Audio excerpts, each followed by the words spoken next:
ইরানের বিভিন্ন স্থানে হামলা শুরু করেছে ইসরায়েল। আজ শনিবার 28 ফেব্রুয়ারি সকালে এই হামলা শুরু হয়। ইসরায়েলি সংবাদ মাধ্যম টাইমস অব ইসরায়েল ও জেরুজালেম পোস্ট এ তথ্য নিশ্চিত করেছে।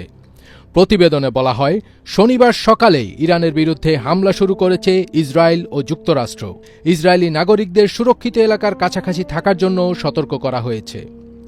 ইসরায়েলের প্রতিরক্ষামন্ত্রী ইসরায়েল কাটজ বলেছেন, ইরানের বিরুদ্ধে আগাম হামলা চালানো হয়েছে। ইসরায়েল এই হামলাকে আগাম প্রতিরোধমূলক হামলা বলেছে। তিনি আরও বলেন, ইরানের বিরুদ্ধে আগাম হামলা চালিয়েছে ইসরায়েল, যাতে আমাদের রাষ্ট্রের ওপর ঝুঁকি দূর করা হয়। এদিকে ইসরায়েলের বিভিন্ন স্থানে সাইরেন বাজতে শুরু করেছে। ইসরায়েলি প্রতিরক্ষা বাহিনী সাধারণ মানুষকে বোমা আশ্রয়কেন্দ্রের কাছাকাছি থাকার জন্য সতর্ক করেছেন।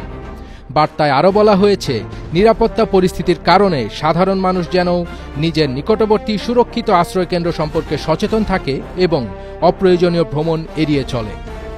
এর আগে ইরান ইস্যুতে আলোচনা নিয়ে অসন্তোষ প্রকাশ করেছেন মার্কিন প্রেসিডেন্ট ডোনাল্ড ট্রাম্প।